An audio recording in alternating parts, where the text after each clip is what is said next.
For more than half a century, Al Pacino and Diane Keaton have been two of Hollywood's most fascinating figures, their chemistry, talent, and off-screen connection defining one of the most iconic pairings in film history. But behind the legendary scenes of The Godfather and decades of quiet rumors, there has always been one lingering question. What really happened between them? Now, at 85, Al Pacino has finally spoken with rare honesty about his lifelong bond with Diane Keaton. And his confession reveals a story filled with affection, regret, and timeless respect. Their story began in the early 1970s on the set of The Godfather. Keaton was immediately captivated by Pacino's quiet intensity. "He was so mysterious," she once said. "I'd never met anyone like him."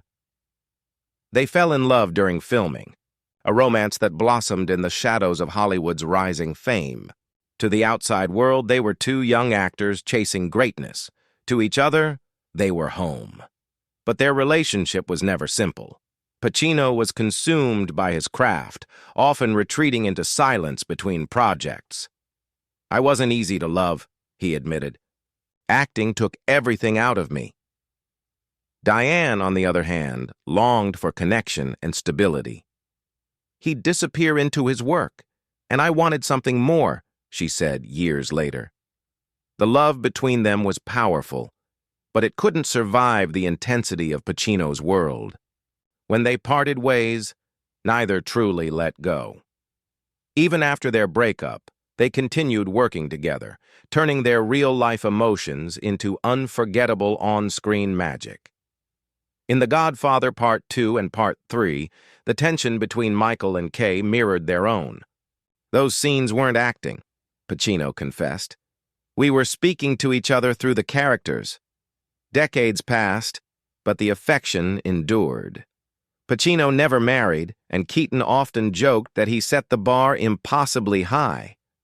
When asked recently about her, Pacino's voice softened. "Diane was the love of my life.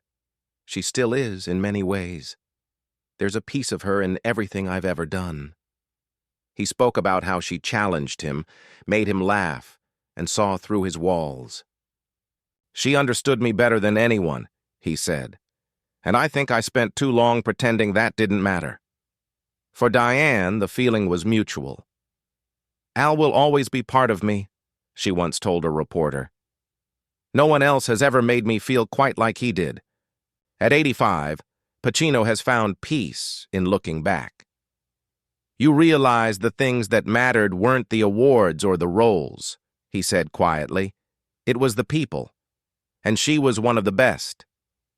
His confession isn't a rekindling of romance, but a public acknowledgement of a love that never truly disappeared. It's the story of two artists bound by respect and memory, of a man who spent his life chasing perfection, and a woman who taught him that love was the real masterpiece all along. For Al Pacino and Diane Keaton, time has done what fame never could. It has brought truth, tenderness, and a final understanding that some connections last forever, even when the love story ends.